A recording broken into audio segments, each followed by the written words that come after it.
what was any idea what caused the previous, the assault?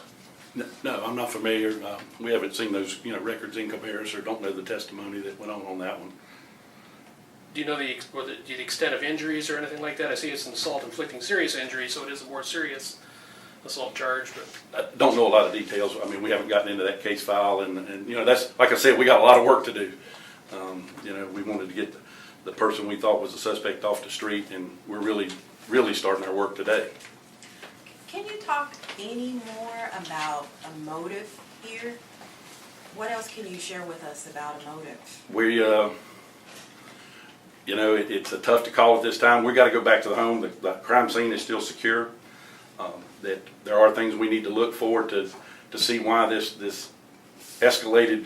Obviously there's something that's been brewing between the two because of the assault that happened in Cabarrus County, hadn't been settled, and it continues to. As we move forward, we can maybe figure out exactly what her motive was. Okay. At this point in your investigation, have you been able to discern whether or not it had to do with that work relationship? That's something that we'll research. I mean, we're open-minded to what we find. We're not trying, we want to keep our investigation this broad. We don't want to just focus in on one thing. We want to do a thorough, complete investigation and not get tunnel vision. How's the family doing? You talk to them today? They're pretty tough, as you can imagine. A well-respected lady. Her church is very concerned. Her fiance, obviously, probably 20 people came in this morning, and very, very, very concerned. Very close family. Like I said, very well thought of.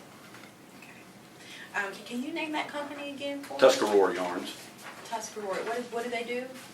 A textile. It's a textile. Yes, ma'am. Okay. Sheriff, can you say anything about the murder weapon?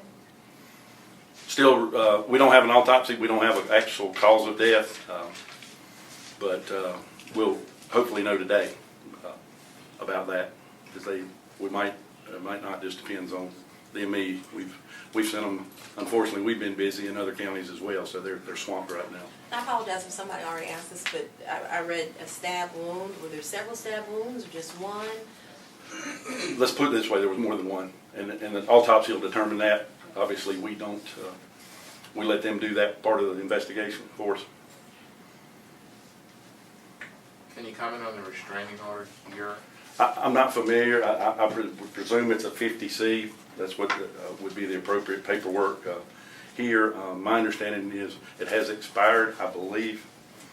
Those things are only good for a certain amount of time, so I'm sure that's available through the proper channels. And again, like I'm not trying to not answer your question. Those are things we still got to run down. We were focused in on trying to develop a suspect and arresting the suspect, and now that we've accomplished that part, we'll move forward and try to document everything we need to finish up.